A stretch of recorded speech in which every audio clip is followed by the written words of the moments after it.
It's an Ask LOJ edition. We'll hit all your hot topics. Does this change the trade deadline for the Utah Jazz? And one player whose impact is bigger than any of us are realizing. It's all coming up next on Locked on Jazz. Pow.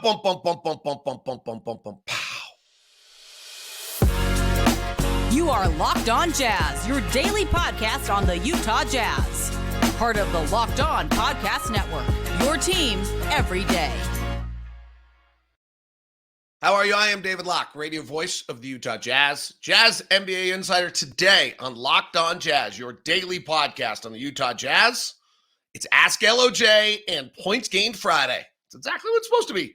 Ask LOJ, does the Jazz recent play change their approach at the trade deadline? If you had to give one single reason for the improvement, everybody wants one reason.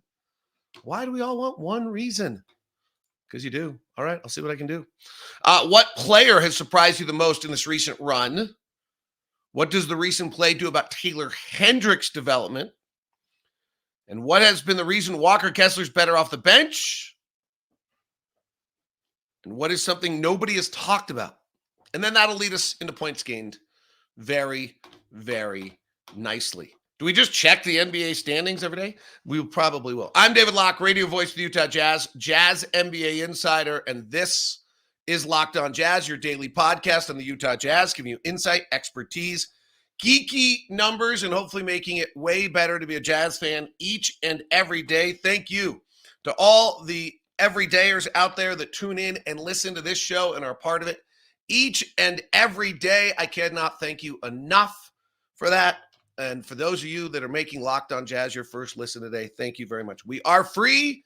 We are available on all podcasting platforms, and we much appreciate you being involved. And if you'd like to do us a solid, hit the like button if you like this show on YouTube, and also subscribe and follow on Spotify, Apple, wherever it might be along the way. By the way, I could argue the Jazz are tied for the play-in today. They're listed as 11th, but I don't think I'm going to agree with that. The Jazz are tied for the play-in today at 19 and 20, tied with the Los Angeles Lakers, who lost to the Phoenix Suns last night. And if the Jazz were to win tonight, when they play the Lakers tomorrow, they will actually be the team in the play-in, and the Lakers will be the team out of the play-in. That will not be easy. Toronto's playing much better since we broke them in Toronto. They are playing much better basketball. But how about that? We are 19 and 20, and we are in the play-in, tied with the Lakers right now. If I'm sure we were losing a tiebreaker somewhere, and that's why we're listed as 11th, not 12th. But kind of crazy. All right, let's get to it. Great questions today. Appreciate it very much. Today's show is brought to you by Jase Medical. Jase Medical. Empower yourself when you purchase a Jase case by providing a personal supply of 5 antibiotics that treat 50+ infections. Get yours today at Jase Medical. Use the code LOCKEDON to get 20% off or $20 off your order. That's JASEmedical.com. All right, Jazz Raptors tonight. We won't really get into that. They are playing much better. They're 3-3. RJ Barrett and Emmanuel Quickley have been really efficient since they've gotten there. Their offense has been brilliant. Their defense has been bad. But they've been on a massively long road trip, and they're just playing with a lot more juice since the trade and playing a lot better since they made that trade that got RJ Barrett. And RJ Barrett's been really good for them.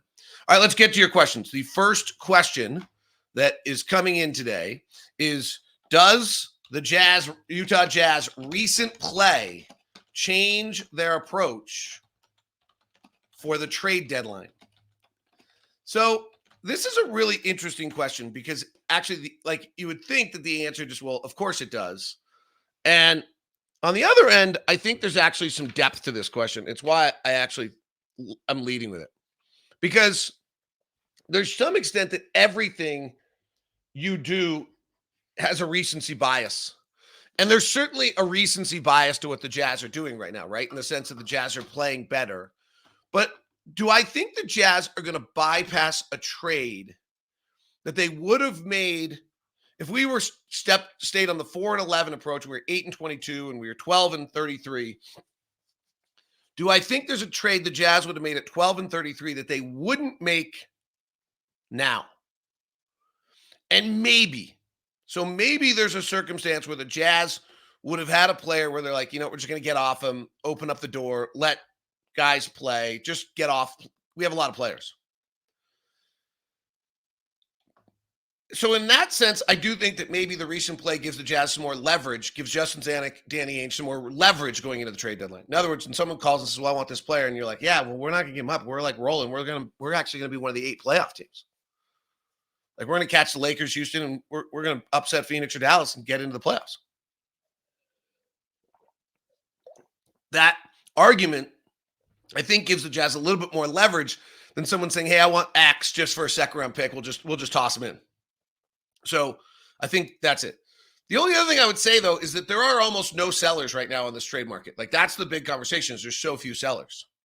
So if you actually have assets people want, they might be more valuable than they've ever been before. And in that circumstance, I think the Jazz are willing to make a trade that they would have made if we were 12 and 32 or 33, I think was the number I said. I think there are trades for the right value the Jazz would make that I still think they would make that could negatively impact our ability to make the play-in or make the playoffs. And the reason for that is I think that Danny Ainge, Justin Zanuck, Ryan Smith, Will Hardy have a long vision, right? I don't think the way I'm going to keep phrasing it is, I'm scrolling the standings on the bottom of our YouTube channel. So I'm playing right now to April 15th of 2024.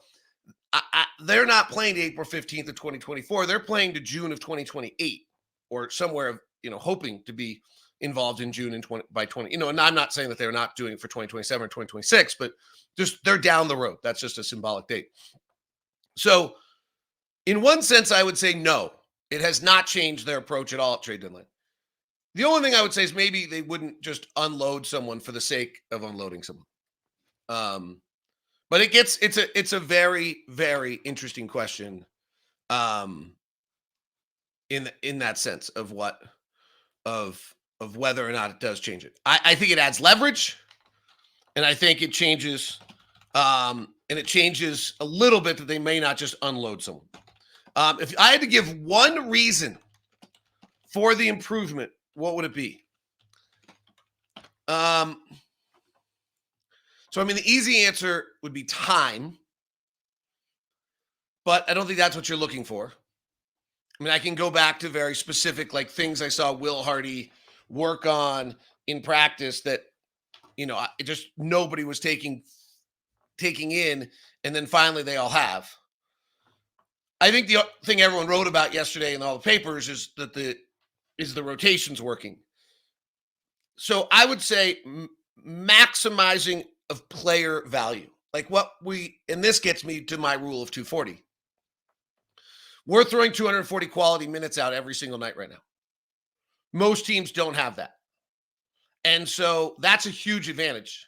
In fact, we'll get into Walker Kessler here a little bit. His plus minus is just crazy through the roof. It might be because he's playing bench minutes that don't have these are the minutes that don't have 240 against us. And the Jazz are just killing people in those minutes right now. Killing people.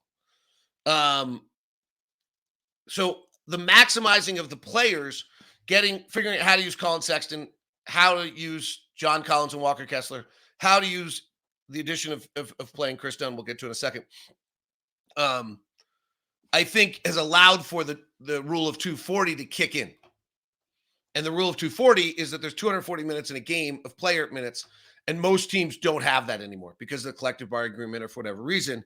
And right now, we are getting the rule of 240 on our side.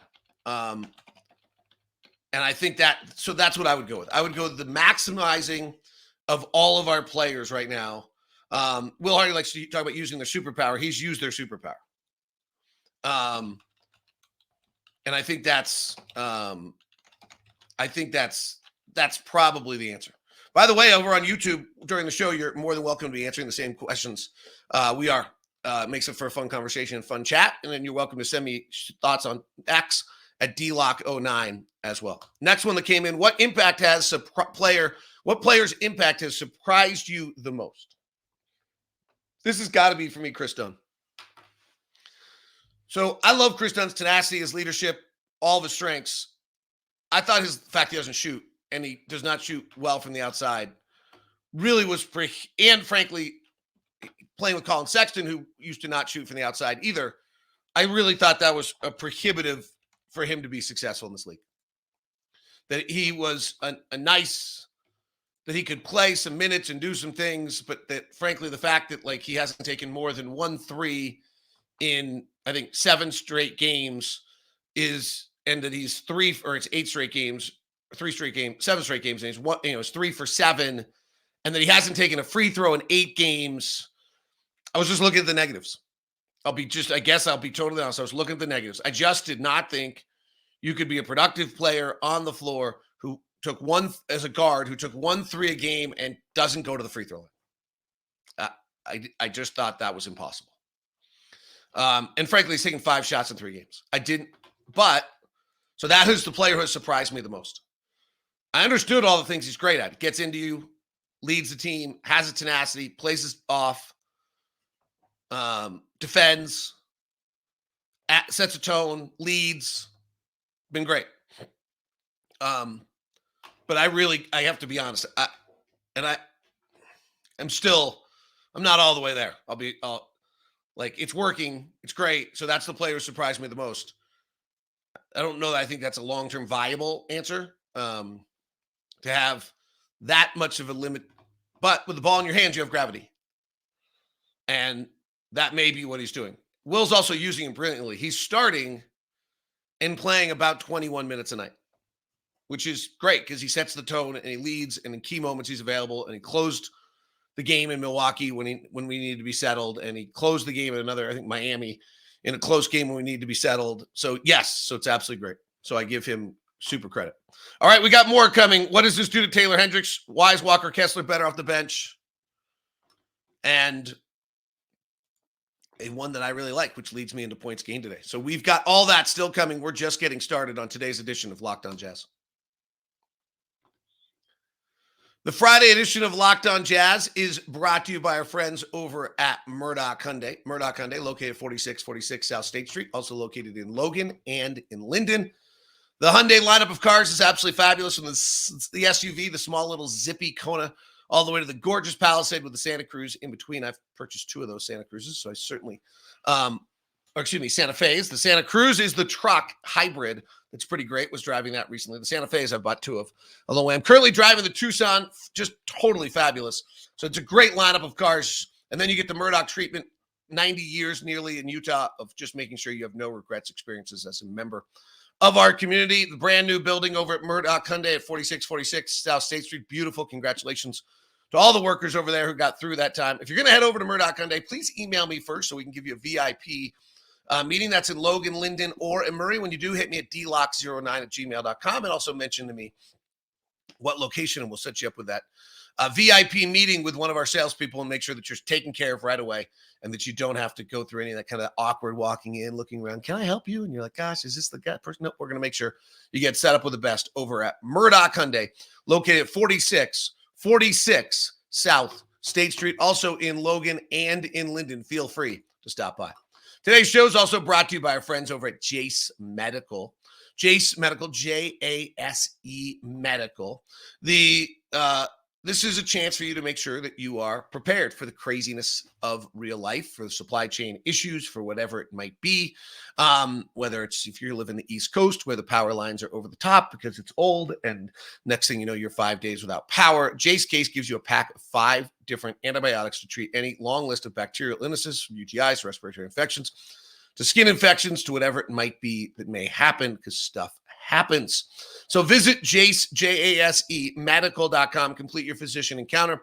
It'll be reviewed by a board-certified physician, and your medications will be dispensed by a licensed pharmacy at a fraction of the regular cost. It's never been more important to be prepared. So go to Jase Medical and use the code LOCKEDON to get $20 off your order. That's Jase, Jase medical.com to use the offer, and Locked On is $20 off your first order.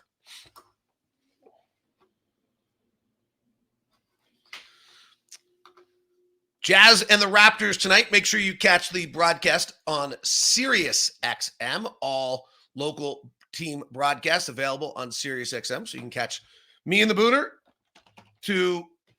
on Sirius XM. You can also just catch all the NFL playoffs and everything else over on Sirius XM. So please do tune in. We'll also be on our local channels today, and look forward to having it with you. All right, next question on our Ask LOJ edition. You guys are so great. This is a good one because I think a lot of people do. What does the recent play do to Taylor Hendricks' path? And I think the question, if I have the premise of the question correctly, it is that the insinuation, and I've said this too. The feeling was, I think that Taylor, kind of the feeling was that things could happen at the trade deadline, and Taylor could have minutes opened up for him for the final 35 minutes of the game, because we might not have been in it. Right? I think that's kind of. I'll be honest. That's probably what I expected. Which is that that you would have ended up with, again, you're 12 and 33, and so you move one or two players, and then Taylor opens up some time, or some players are free agents at the end of the year and they don't mind not playing because they don't want to get hurt. But I don't think we're there right now, and I don't know that it matters. First off, the G League has been great for Taylor. The 30 minutes a night he's getting in the G League, I love it. I get my emails from Megan Zipfel and Will Trubshaw and the PR group over at the Stars every night, and I'm immediately checking the box score, and I check the box score every night. It's super cool to see. Right now, like yesterday, you got to practice. He and Bryce are practicing with the team right now, and they're with the team because the G League has a few days off. And then we're really at a point now where the G League does a really, really nice job of making sure that the Jazz don't play on the same day as the Stars. And so, you're going to go on road trips, but that's part of it.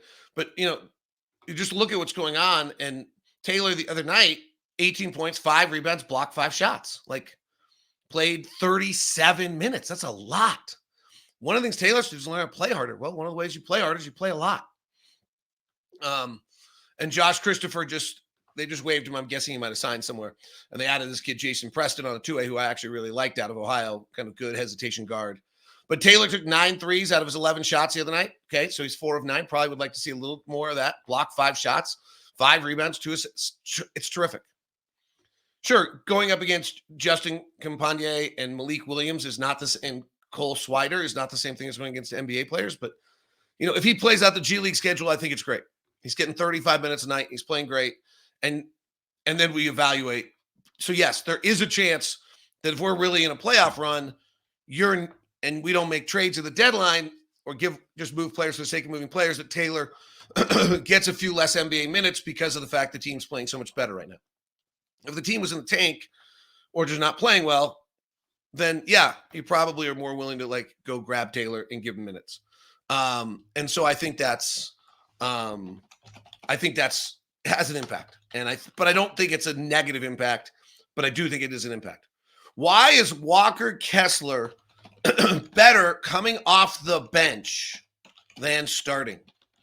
So I'm not totally sold on the premise of this question.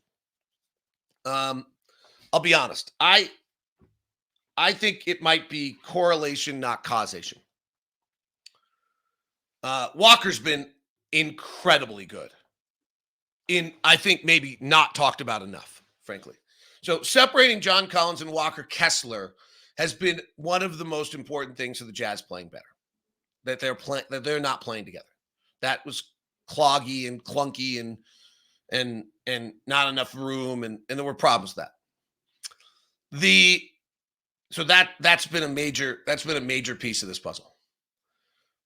The next piece of this is Walker actually better off the bench? Sure, Walker playing second level guys is a big advantage to him, but frankly, a lot of times second level guys spread out the floor more and teams play with less centers. So, I always thought that was where John would be better, but we've been better with John starting, spreading the floor, giving everyone, the starting group, the space to be able to play with. And that's been better for everybody involved. Walker's been brilliant. Let's discuss this for a second. Since the 13th of December, or actually, since the 25th of November when he came back from his injury, teams are shooting 20% below average inside 6 feet when he's the closest defender. 20%, 19.8. I rounded up. 42.5% shooting inside 6 feet when Walker Kessler is the closest defender. Now, maybe that's because he's coming off the bench against those, since December 13th, we've gone to the bench or gone to the zone. It's 43.5%. It's 19.4% better than average, and it's 7 shots a game. For the season, Walker's the number 1 defender inside 6 feet in the NBA, now by a large margin. He's minus 16. Rudy Gobert's minus 14.8. So that's the next one along. The next person is Rudy. I'm not sure that this is because Walker's coming off the bench. I think John Collins has worked really, really well recently starting. So Walker's coming off the bench and separating John Collins and Walker Kessler has been the answer. And that's been huge to the success of this team. But I'm not sure that this success is because he's coming off the bench. So we've shifted where he is offensively. He's playing a little bit more in the corner and slicing in on the baseline and getting those dunks than he was when he was just standing under the basket. We're trying to play a little bit more pick and roll with him. He's playing more confidently. He's not hurt. He was hurt on the first game of the year. His rim defensive numbers were not good when he was hurt. When he came back from his injury is when they've all turned. So he's been brilliant. Let me say it again. Inside 6 feet since November 25th, teams are shooting 20% below league average on those shots if Walker Kessler is the closest defender. 20. For the season, he's a 16.0, and Gobert's a 14.8. Just to kind of put this in perspective, I think there's only 3 players that are better than 13. Here's the other one. And now this might lead to the bench. Since in our last 13 games, we're 10-3. In those 13 games, Walker's plus 140. Plus 140. I don't think the team's plus 140. He's plus 10.8 every night on the floor. Not in a lot of minutes either. That's pretty awesome. So Walker Kessler off the bench is working. I'm not sure that that's why Walker's working, but Walker in this role and John in this role is certainly working and might be the single most important thing that's happened with the Utah Jazz. I then got asked nicely if there was something that hasn't been talked about. And I was like, I don't know. And then it dawned on me. Yes, there's a points gained element to why the Jazz are winning. And David loves points gained. So that's next on Locked. What is points gained, you ask, if you're new to the show? It's my offensive metric that evaluates an impact of an offensive player in the NBA. And I tell you, inefficient offensive players are killers. And that's what we've changed. And it's next on Locked on Jazz. Today's show is brought to you by our friends over at PrizePicks. If you're looking to get into the action this weekend in either the NFL or the NBA, you can do it with PrizePicks. It's the daily fantasy sports, #1 daily fantasy sports platform in North America, the easiest and most exciting way to play DFS. If you are against, if you just you against the numbers, it's not pros or sharks. It's more or less on 2 or 6 player projections. You can intermix NBA. So you could take LeBron against us on Saturday and Travis Kelce. You could take what you think Colin Sexton's going to get and who Is Tyreek Hill healthy? Tyreek Hill's going to get, I don't know. You can also go up against rapper Meek Mill. You can also go up against Andrew Schultz, comedian. There's all sorts of fun things you can do along with it. And PrizePicks does let you reboot if one of your players gets injured for football or basketball games if they don't play the second half. So right now, it's really super fun. You can get involved with PrizePicks. And if you make your first deposit, PrizePicks will match it up to $100 with the promo code LOCKEDONNBA. That's prizepicks.com/LockedOnNBA. PrizePicks.com/LockedOnNBA. Thank you very much for making Locked On Jazz your first listen of the day.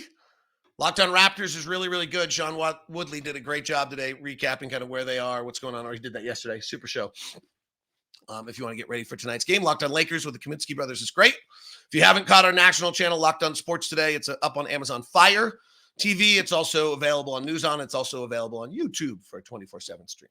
If you're local in Atlanta, Minnesota, Dallas, or Southern California, we have local feeds for you that are. So go grab them. All right, time for a little points gained.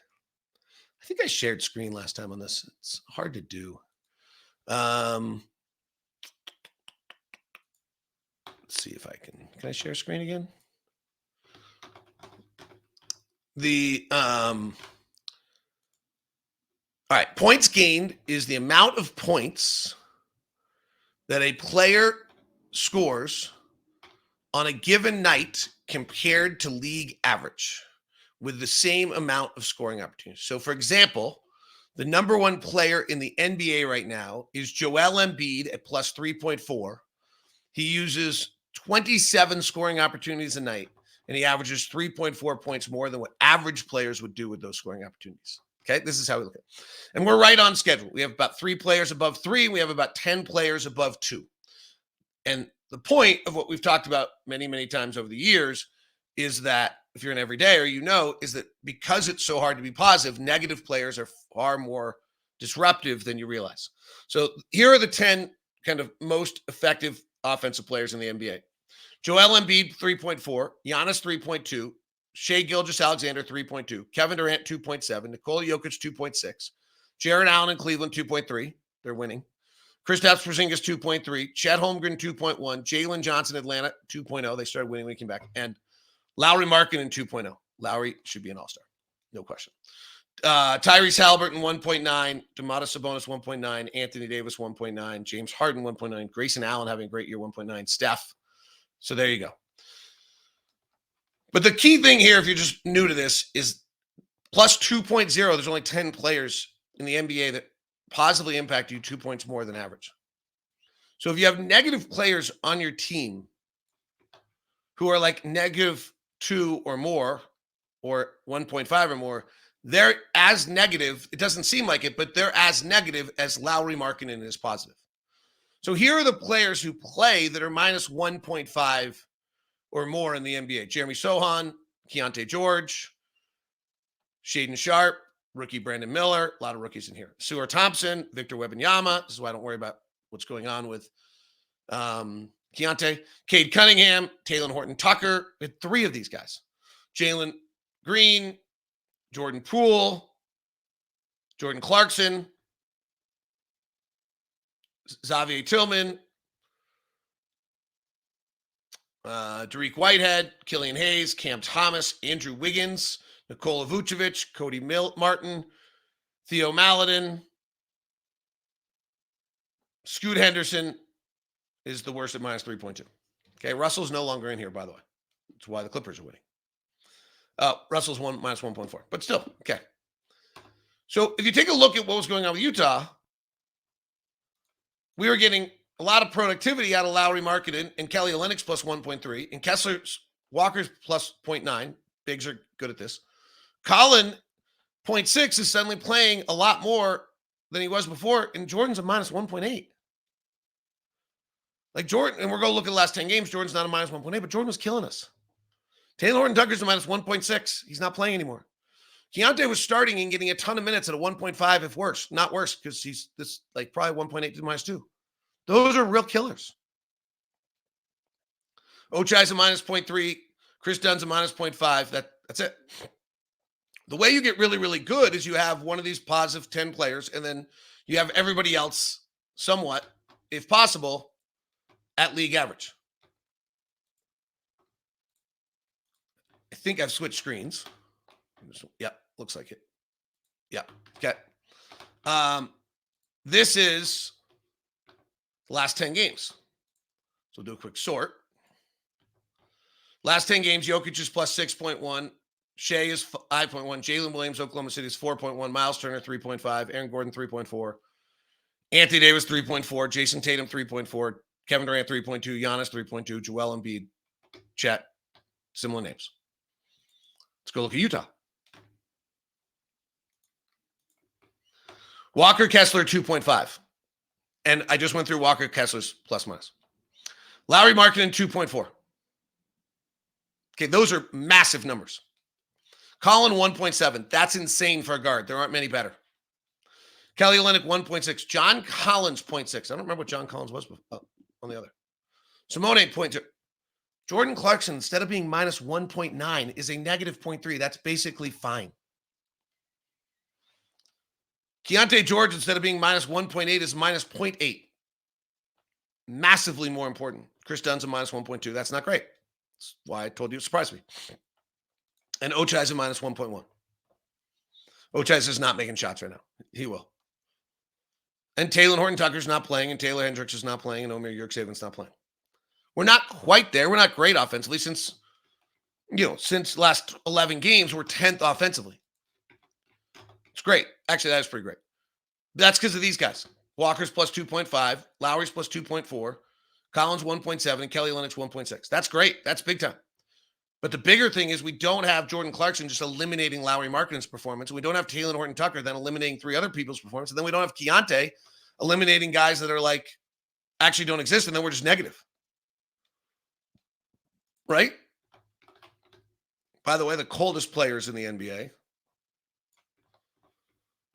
Markelle Fultz, Cam Thomas, Bogdan Bogdanovic, Kyle Kuzma, Scoot Henderson,